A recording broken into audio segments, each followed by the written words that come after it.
Putin committed murder so he could be president. That is the truth. Some like to believe that Putin changed from being a nice guy to a killer, but that's unlikely. Putin is a psychopath who has used murder for gain for the whole 25 years of his reign, even before he was anointed president, helped by his less well-known partner in crime, Nikolai Patrushev. Indeed, Vladimir Putin has not plotted and planned to expand the Russian Empire on his own. FSB Supremo, Nikolai Patrushev, has been with him all along. Many people, even those in the highest positions in America and Europe, are still unaware of the motivations of these two villains. Some, like Donald Trump, are taking a long time to realize that Putin's long-term plans are to retake the countries of the old Soviet Union. And by doing so, to dominate the world, to be an equal foe to America. That is not an exaggeration. And nothing but imprisonment or death can stop him. By the way, have you heard of Patrushev? It is likely you haven't. He's not well known, yet he is instrumental in every evil plan that Russia inflicts on its enemies. He schemed together with Putin even before the start of Putin's rule, when they were just low-grade crooks working for the former KGB. The mysterious Russian is considered more fanatical than Putin, and together they schemed from their first day in the Kremlin to set out to kill innocent Russians, including children. By carrying out terrorist acts and blaming Chechens them, they embedded themselves at the very top of Russian politics and ensured they remained there. Much has been written about Putin, with the assumption that he's a brilliant strategist and mastermind, even though most Russians live in poverty despite its vast resources. Yet almost nothing is mentioned of Patrushev, the Machiavellian criminal genius behind Putin. Today I will go over details of how he helped Putin come to power and make sure he remained embedded there to become the most evil leader in the world since Hitler and Stalin. The information has been gleaned largely from the excellent book Blowing Up Russia by the Russian dissident and historian Yuri Felshtinsky. The very book is being held in a photo by Alexander Litvinenko, whose diary and testimony was used within. The details disclosed in the book are probably the reason for his assassination. Upon publication, the book was immediately banned in Russia. The evidence of large-scale murder ordered by Patrushev and Putin would incriminate them both in Russia or the International Criminal Court in The Hague. The book details this most fundamental episode in Putin's rise to power and how two psychopathic killers met and plotted murder, got away with it, and repeated the same over and over for 25 years. It explains how their crimes were uncovered by Alexander Litvinenko, then an FSB agent who escaped Russia and was subsequently murdered in London. In 2000, Litvinenko had already been imprisoned 2 times and charges were pending to imprison him a 3rd time. Litvinenko had also had his passport confiscated. He took the chance to escape via a steamboat crossing from Sochi to Georgia, then UK. He was to be tracked down by Putin's henchmen in London. There he was poisoned with tea laced with polonium and died soon afterwards. It is a story we all know well. Litvinenko was the greatest danger to the rising power of Putin and Patrushev and had to be eliminated. The news stories focused mainly on his death and how it occurred in central London, and who the perpetrators were. The crime relating to the investigation by the Metropolitan Police was big news, but how the murder was linked to the crimes committed in Russia and how his death was directly linked to Putin were of not so much interest to the media, although they were dealt with in the subsequent inquiry. The complexity of the links to Putin meant the crimes involved were not addressed by heads of nations for years and then dropped out of interest. If the US and Europe had truly understood the horrific atrocities that inflicted death on innocent Russians and Chechens, would Obama and Clinton have pressed the reset button exonerating Putin? Or did they know and believe that a leader deliberately killing people could be justified?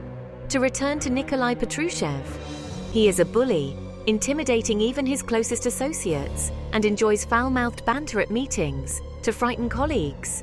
If you ever see footage of meetings in the Kremlin, you'll notice how those attending avert their eyes, not drawing attention to themselves. They are fearing for their lives. They know Putin and Patrushev will easily kill anyone who disagrees with them. They've done this many times, framing the victims as suicide cases. And Patrushev has no qualms about organizing assassinations, including that of Wagner chief Yevgeny Prigozhin, who attempted an almost successful coup. He was later a passenger in a plane that crashed, killing all inside. Patrushev is also a master at making corrupt deals, including importing vast quantities of drugs, just as a fun sideline. His current gift is in fomenting outrageous conspiracy theories about Ukraine and the United States. The conspiracy theories are hard to disprove and successfully spread worldwide. In Latin America and India, where RT is considered a normal TV news channel, the stories seem quite mainstream. The Indians, Africans, and South American viewers even believe Putin is fighting for their cause, for the oppressed global South. They think he cares about them. He doesn't. Black people and brown people disgust him, hence why he surrounds himself with blue-eyed Slavs. Though he doesn't appear to mind dark-skinned folk from Africa, North Korea, and India who will take a bullet for him on the front in Ukraine.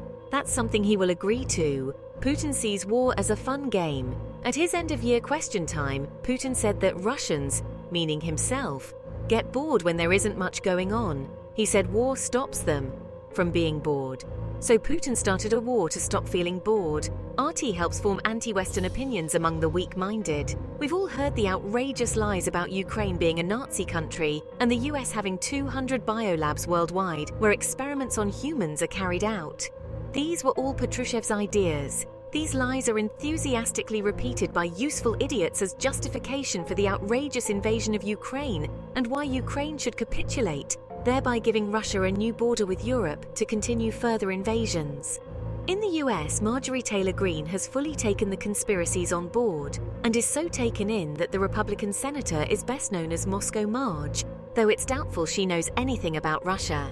Those who have studied Patrushev in detail believe he could step into Putin's shoes at a moment's notice, as he has been micromanaging Russia from the shadows of the Kremlin since 1999. Putin and Patrushev made billions for themselves through criminal activities spanning the world from Afghanistan to Colombia, even before being in the top leadership. It may be no coincidence that a new alliance between Russia and the Taliban has just been agreed. The duo have used the elite in Russian society for their own purposes and designed an unbreakable power vertical. They ensured, above all, that their adored secret police service, the FSB, remains 100% in control of the Kremlin, keeping at bay opposition clans and the military who are best placed to stage a coup. The feared and hated KGB, repackaged under a different name, even has its own public day in December. Security Service Workers' Day, formerly known as Chechnya Day. It was reinstated to honor the formation of the feared organization who sent Russians to gulags. Nice. To explain Putin's rise to power, we must go back to the 90s, to the breakup of the USSR, when freeing up, the economy was supposed to be imposed.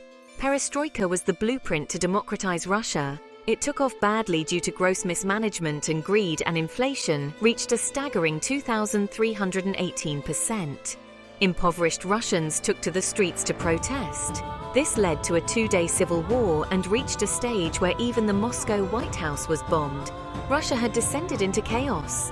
In 1994, Yeltsin was in trouble and decided to wage a pointless war against Chechnya, an independent nation of proud people who had fought hard for autonomy. By doing so, Yeltsin had diverted attention away from his appalling rule that had caused terrible shortages and poverty.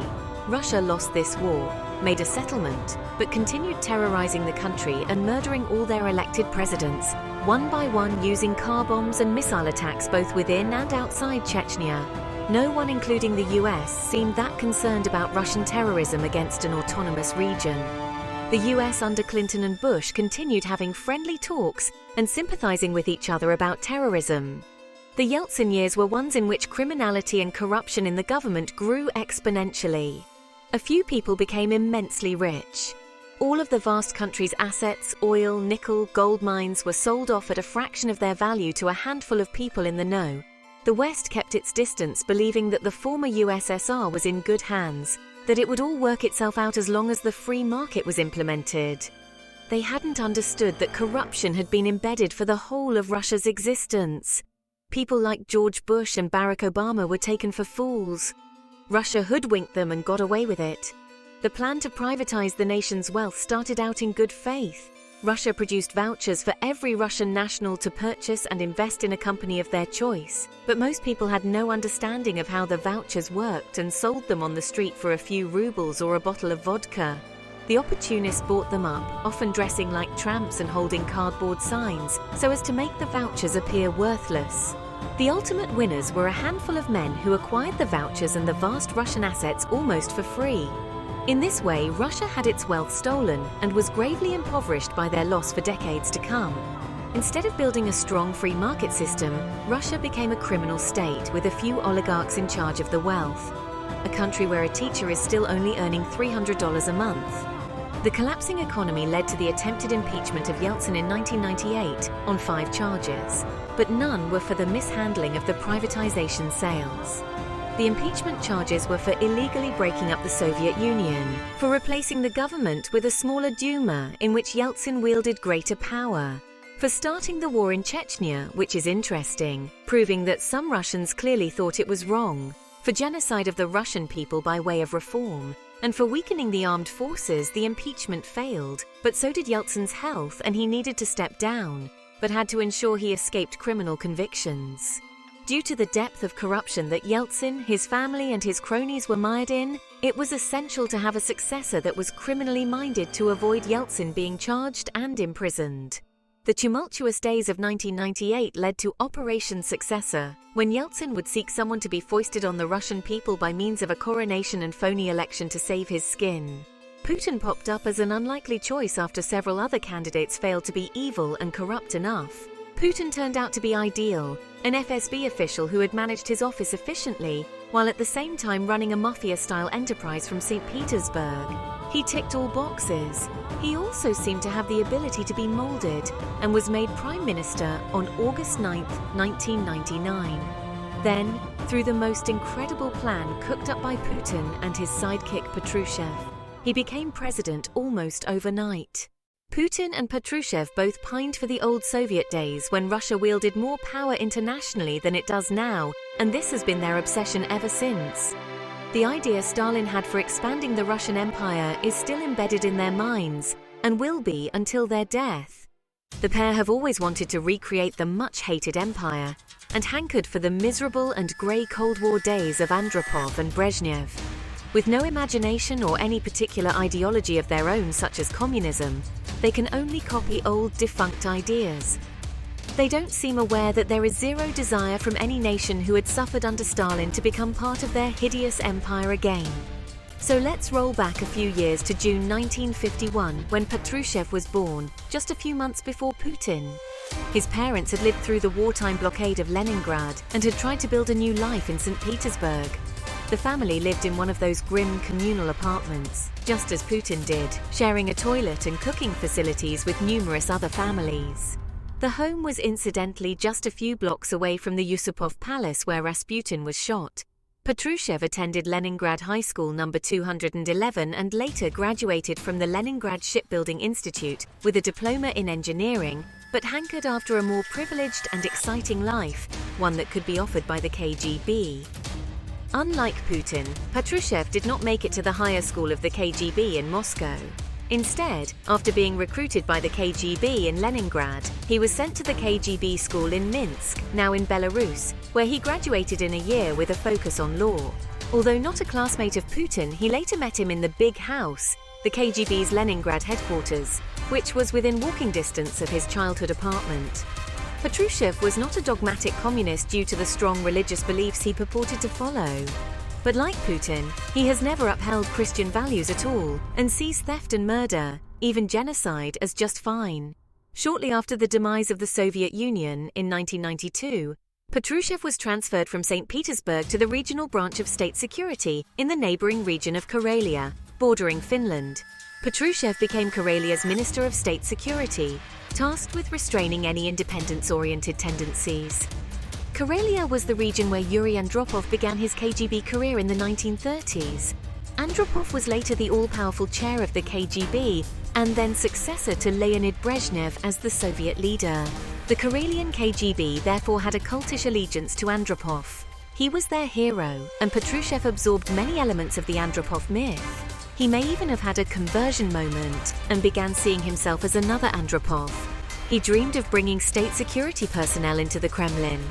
Patrushev wrote of the profound influence Andropov had on his view of the political system in a biography of Andropov, published in 2006 by Roy Medvedev. The book was awarded first prize in the FSB annual literary competition and became a bestseller in Russian state security circles. The adoration of Andropov by both Putin and Patrushev was certainly misguided, since he was only general secretary for 1 year and for 9 months of that terminally ill with kidney failure, being almost permanently on kidney dialysis. Some thought he may have been poisoned. His illness and absence were not mentioned by Russian authorities until after his death, which is probably why most of us know little of Andropov. Yet to both Putin and Patrushev, the era of Andropov epitomized everything they loved about the old Soviet Union: the exciting Cold War, the power over other countries, the autocratic rule. The two Soviet zealots considered his time to be a golden age they wished Russia to return to. The golden age ended with Gorbachev, Glasnost, and Perestroika. The loss of empire, which Putin still recalls with tears in his eyes, followed. All that Putin and Patrushev thought was bad about Russia happened after Andropov. Indeed, Putin has said many times that the loss of the USSR is the greatest disaster in history. Nevertheless, the lifestyle of Andropov was in sharp contrast to the current billionaire rulers. His home was monastically plain and simple, while Putin and his cronies had huge mansions and billions in Swiss banks. Putin and Patrushev have never been strong on self-awareness. Patrushev was moved on from Karelia just 2 years later, in 1994. He had a close shave due to being implicated in a huge illegal deal to sell stolen Karelian birch. The public prosecutor had initiated criminal proceedings against him, and lucky for him, he was transferred and offered a position in Moscow as head of the Internal Security Directorate at the Lubyanka headquarters just in time, escaping the jurisdiction of Karelia. Patrushev was one of a dozen high-level state security officers who began the task of working on strengthening FSB influence in Russian politics at the federal level. Patrushev's position allowed him to survey the human resource potential in the FSB ranks. One of these colleagues was none other than Putin. It could very well be that it was Patrushev who discovered Putin, and he has always acknowledged Patrushev's high status in the Kremlin hierarchy of power, appointing him to second-in-command roles. When President Boris Yeltsin appointed Putin as Prime Minister in 1999, Putin recommended Patrushev to succeed him as FSB director. Announcing Patrushev's appointment on Aug 18, 1999, Putin joked, "Colonel Putin gives up the post," to which Patrushev, somewhat uncomfortably, replied, "Colonel General Patrushev receives the post." Putin ominously remarked, "He will make the state security service even more powerful." Soon after Putin's appointment, there followed a series of horrific explosions in September 1999 at apartment buildings in Moscow and 2 provincial cities, which left more than 300 dead and 1,000 wounded. Putin and Patrushev quickly blamed Chechen separatist leaders, though all indications were that the FSB had organized them as a false flag. One of the apartment block's terrorism plots failed, leading to many questions, especially as FSB agents were seen going in to plant the explosives. Alexander Litvinenko, an FSB agent at the time, later stated that a Colonel Galkin knew who were responsible for the bombings, and the FSB were in cooperation with the GRU. David Satter, expert on Russia, says, "The evidence is overwhelming that the apartment house bombings in 1999 in Moscow, Buynaksk and Volgodonsk, which provided a pretext for the Second Chechen War and catapulted Putin into the presidency, were carried out by the FSB. Yet, to this day, an indifferent world has made little attempt to grasp the significance of what was the greatest political provocation since the burning of the Reichstag." Further to the apartment bombings all over Moscow and Dagestan, soon after Putin's appointment, Chechnya was attacked mercilessly by Russia. Putin's popularity soared, and within months he was made president. Former KGB and FSB officer Alexander Litvinenko fled to the United Kingdom in 2000. Together with historian Yuri Felshtinsky, he published a detailed insider's account in Blowing Up Russia, Terror from Within. The book was quickly added to Russia's federal list of extremist materials and banned. Some of the copies that made it to Russia were confiscated and destroyed. In 2006, Litvinenko was famously poisoned in London by individuals who, according to British investigative and judicial authorities, worked under the instructions of the FSB. An official inquiry by British officials found that the assassination was probably approved by Putin. Putin's government had used the apartment bombings as a pretext to reopen the conflict in Chechnya, leading to the radical escalation of violence in the breakaway republic and the neighboring regions. This was a highly criminal act of murder, but as far as America and the West were concerned, they either ignored the facts or didn't exactly know. The war helped restore the reputational prestige of the FSB, and Patrushev was hailed by Russian state media as the resolute administrator whose decisions and policies made Russia safer. Patrushev took advantage of the media spotlight, placing FSB officers on a pedestal as the new nobility tasked with governing Russia in the spirit of self-sacrifice and for the sake of the country's greater glory. In a Deccan 2000 interview with the daily newspaper Komsomolskaya Pravda, timed to coincide with the day of the Chekist, Patrushev waxed lyrical about the FSB officers nominated to receive the highest state awards. Highbrow intellectual analysts, broad-shouldered, seasoned special forces soldiers, silent bomb technicians, disciplined investigators, calm counterintelligence officers. Outwardly they are different, but there is one important trait that unites them all. They are the people who want to serve their homeland. If you will, they are modern new nobility. This description contrasts with the hapless pair who went to Salisbury to carry out an assassination on Sergei Skripal. Time is limited for Putin and Patrushev as their dreams of empire crash about them. Syria, lost; Moldova, lost; Georgia, losing; and their friends in Chechnya, Azerbaijan, Kazakhstan, Armenia and Belarus tire of their killing games or are about to be overthrown. Too bad they didn't see that from the start. Thank you for watching to the end. I intend to do a second part to the video soon, so please subscribe if you're interested.